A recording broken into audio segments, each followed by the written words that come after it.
यहाँ सम्पूर्णलाई हार्दिक नमस्कार।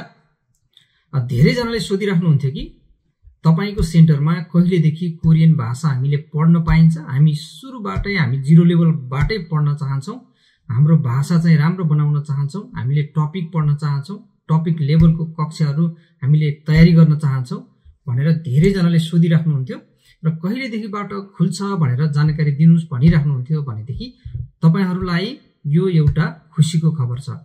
यदि तपाईहरु कोरियन भाषा पढ्न चाहनुहुन्छ, निशुल्क रूपमा पढ्न चाहनुहुन्छ, कोरियन भाषाको कक्षा लिन चाहनुहुन्छ, पर्सनल रूपमा चाहिँ तपाईले कोरियन भाषा डेभलप गर्न चाहनुहुन्छ भनेदेखि तपाईलाई निशुल्क रूपमा हाम्रो सेन्टरबाट कक्षाहरू सञ्चालन हुँदैछ र कोरियन भाषाको बेसिक लेभलको कक्षा 100 जनाको लागि सञ्चालन हुँदैछ, टपिक लेभलको चाहिँ 30 जनाको लागि र टपिक 2 को 15 जना गरेर टपिक लेभलको 45 जनाको लागि निशुल्क रूपमा कोरियन भाषा कक्षा सञ्चालन हुँदैछ। तपाईलाई आफुलाई कुन लेभलको भाषा सिक्न चाहनुहुन्छ त्यो लेभलको भाषा चाहिँ तपाईले आवेदन गर्न सक्नुहुन्छ। आवेदन गर्ने कसरी, कहिले भनेर म यो भिडियोमा बताउनु छु। तपाईले पुरा भिडियो हेर्नु होला है त। कोरियन भाषा लेभलको कक्षा लिनको लागि तपाईले यही जुलाईको 6 तारिक आइतबार बिहान 9 बजेदेखि जुलाईको 8 तारिक मंगलबार बिहान 9 बजेसम्म आवेदन दिइसक्नुपर्ने हुन्छ र तपाईले आफ्नो आवेदन चाहिँ मोबाइलबाट नै यो तलको लिंक जुन मैले मेसेजमा राखिदिएको छु त्यो लिंक तपाईले ओपन गर्नुभयो भने अथवा कमेन्टमा राखिदिएको छु त्यो लिंक तपाईले ओपन गर्नुभयो भनेदेखि त्यो लिंकबाट तपाईले आवेदन दिन सक्नुहुनेछ। कक्षाहरू पूर्ण रूपमा निशुल्क छन्।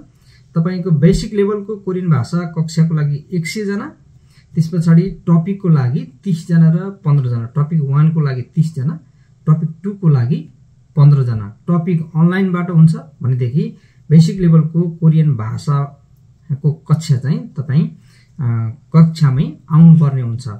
तपाईले टपिक दिनको लागि अथवा तपाईले जुन आवेदन दिनुभयो त्यो आवेदनहरू कसरी थाहा पाउने त भनेर तपाईले 8 सम्म आवेदन दिन सक्नुहुन्छ र तपाईको 10 तारिकमा तपाईको रिजल्ट आउँछ। के भयो भन्ने खालको रिजल्ट आउँछ। आवेदनमा तपाईले दिनुभएको हो कि हैन भन्ने रिजल्ट आउँछ। तपाईको मोबाइलमा मेसेजमा आउँछ।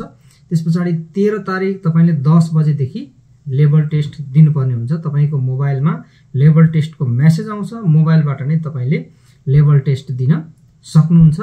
त्यसपछि 20 तारिक तपाईको लेभल टेस्टको रिजल्ट आउँछ।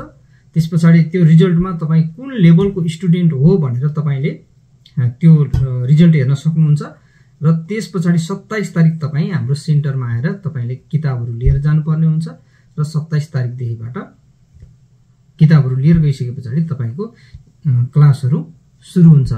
र अब तपाईले धेरै जनाले सोधिराख्नुहुन्थ्यो कि कोरियन भाषा लेभल हामीले कहिलेदेखि पढ्न सकिन्छ भनेर धेरै जनाले सोधिराख्नुहुन्थ्यो। अब तपाईको यो अवसर आइसकेको छ। फेरि आउँदैन, फेरि चाहिँ यो पटकको लागि, यो वर्षको लागि अन्तिम अवसर हो। तपाई कोरियन भाषा अध्ययन गर्न चाहनुहुन्छ, निशुल्क रूपमा अध्ययन गर्न चाहनुहुन्छ भनेदेखि आवेदन गरिहाल्नुस् है त। अनि अर्को कुरा तपाईलाई भन्नै पर्ने, यो चाहिँ खिम्पोमा बस्नेहरूको लागि मात्रै निशुल्क हो। अन्य क्षेत्रबाट यहाँ आएर निशुल्क रूपमा पढ्न पाइदैन। यो चाहिँ खिम्पो भित्र बसोबास गर्ने विदेशीहरूको लागि 19 वर्ष भन्दा माथिको विदेशीहरूको लागि मात्रै भएको कक्षा हो। तपाईले खिम्पोमा हुनुहुन्छ भनेदेखि आवेदन गर्न सक्नुहुन्छ र आजै तपाईले यो डेटहरू सम्झेर बस्नुस् र बिहानै 9 बजेदेखिबाट आवेदन गर्न सुरु गरिहाल्नुस् है त।